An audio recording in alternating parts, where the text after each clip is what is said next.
The violent death of a human being is terrific news for once. The other person in the world named Osama Bin Laden can finally relax, and the bullet that killed the notorious terrorist is a guest on Good Morning America. It's the week of Osama Bin Laden's grisly murder, and this is the Onion Review.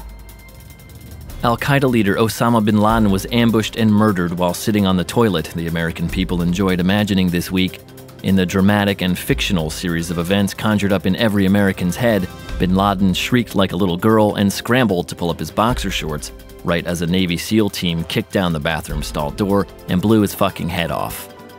In non-Osama Bin Laden is actually finally dead news, an attempt by old college buddies to relive a night from their youth worked perfectly Thursday, as none of the balding, paunchy 42-year-olds felt pathetic or embarrassed about what they were attempting to do.